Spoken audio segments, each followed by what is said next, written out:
This is an NBC News special report. Here's Lester Holt. Good afternoon. We're coming back on the air with breaking news about that shooting at the University of Nevada in Las Vegas. NBC News is reporting, according to law enforcement sources, that there are multiple fatalities, and police say the suspect is also dead. There is, as you might understand, a massive police presence on and around campus.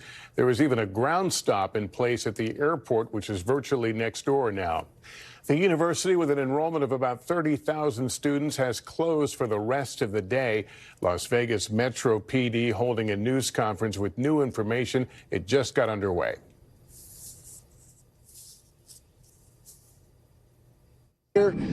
This is still a very active and dynamic scene, so if you can avoid the area, we would appreciate it. And we'll be providing additional updates in the very near future. Thank you. There are victims. Yes, there are victims. Yes, on behalf of the entire first responder community, though, of course, our hearts go out to any of the families that are affected by this. Our update right now is that we do have a reunification center that is opened up at the convention center. That's at the North Hall. It will take time to transport students over to that area, but if you can't get a hold of your loved ones right now, your kids or somebody that you're concerned with, then that would be the place to go and to try to go ahead and do that reunification. We will have people there to assist you. We also have a phone number. It is being staffed. It's 702-455-AIDE. And there'll be a website opened up, and it's facofsouthernnevada.com. Okay, and so that is our current information that we have for victim services, and that will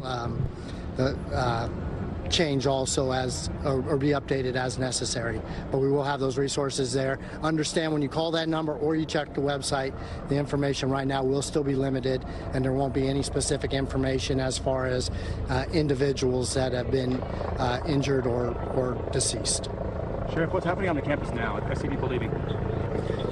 So as you can imagine, the campus is a very large area to cover. Much like we had in the aftermath of 1 October, there's a lot of additional calls coming in that students hunkered down, they're afraid, they're scared. Our officers are going unit by unit, building by building with the university police and the rest of the police officers, firefighters, EMS, and making sure that we don't have any additional victims and or subjects. So we'll be back with you in the very near future to provide an update. Thank you. Any info on the suspect?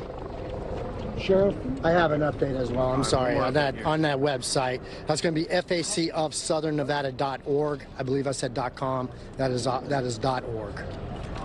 Thank you, sir.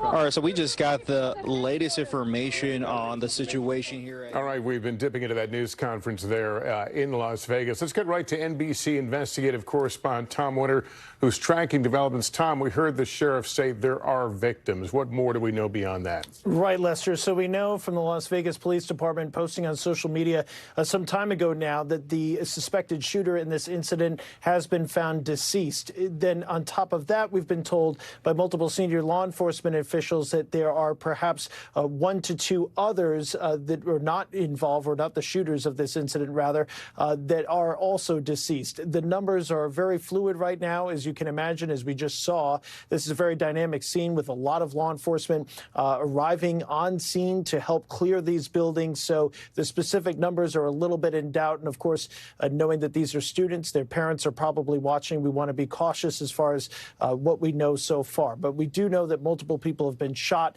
At least 2 others besides the shooter are believed to be dead. The shooter is believed to be dead. And at this point, there's no indication that there are any additional threats. But of course, they're doing everything that they need to do, which is going from building to building, room to room, to make sure that there are no additional victims and that there's not any other potential suspect that they're looking for. And so that's the current state of the investigation. Just too soon to say here, Lester, what the motive might be. So we'll hold off on any sort of speculation, certainly on that, and continue to wait for officials to brief from the scene. It's clear at this point, listening to the sheriff and to the chief there who's oversees the school's policing department, that there's a lot more details to figure out. All right, Tom, thanks. We are starting to hear more about the shooting. Here's one parent describing what her daughter, a UNLV student, told her about those terrifying moments. First, we were getting the text messages from UNLV, thank God.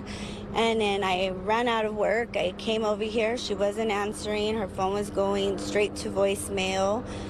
So that was scary.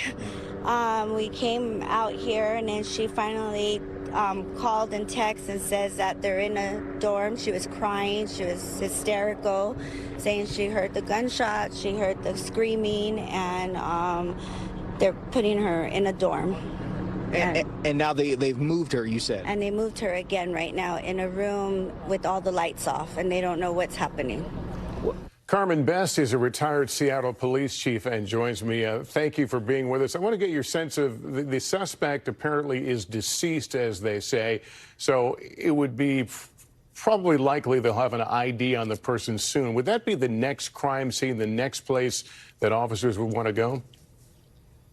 Well, absolutely, Lester. There'll be multiple things happening as we speak. You know, there'll be large teams of officers, as was stated earlier, going through the facilities and the buildings, making sure there are no other decedents, no other issues, no other persons or perpetrators, and as well as the folks that will be responding as investigators to get the suspect, to identify him, to start reaching out, finding out how he may have got there, if he was a student, he or she, I'm not sure the gender, was a student, or if they were faculty or what have you. So a lot of things are going to be going on simultaneously. Clearly you have the ATF and others on scene to try to locate the weapon, find out where it came from, if it was legally purchased, and that sort of thing. All right, Chief Best, thanks. Let's go right back to Tom Winter right now. Tom, I understand you've got some new information. That's right, Lester. Police now saying on the record that there is no further threat in their eyes as far as this investigation is concerned, that there's no other shooter that might be out there. They're saying that they don't have any idea about what the motive might be at this stage of the investigation. And, of course, it's early in the investigation. They also say that a number of victims have been transported to area hospitals and that they're hoping to provide some more details on that soon. The investigation is, of course, active and ongoing, and as we're very much watching right here on the screen. And Tom, let me turn to Chief Best one more time. We obviously see far too many of these, but there are lessons embedded in them. What are some of the main lessons that law enforcement has learned about handling these kind of incidents? Well, unfortunately, and yet fortunately, because we've had so many of these, law enforcement trains for these situations. They also train to use mutual aid in these instances. So they're quick to respond, to set up containment, to locate, go directly for the threat. We've learned since Columbine not to set up and stage outside, but to actually immediately go in and try to eliminate and contain the threat to others. Unfortunately, that's the nature and the state of things today. Students and faculty also are well aware of lockdown procedures and other things that are in place to provide the maximum safety in these types of situations. And I always wonder about first responders in these situations, the first people on these scenes, how difficult it must be and how it has to affect them. Yes, it's incredibly dangerous, as you know, but that's what they're paid for. That's what they're sworn to do. That's what they're trained to do. And in many of these circumstances, you see officers and others going right directly in immediately and taking action. And that is the nature of the training for these situations. All right, Chief, thanks very much. That concludes this NBC News special report. More coverage ahead on our streaming channel, NBC News Now, online as well at NBCnews.com. I'll be back with more tonight on NBC Nightly News. I'm Lester Holt. Good day. Thanks for watching. Stay updated about breaking news and top stories on the NBC News app or follow us on social media.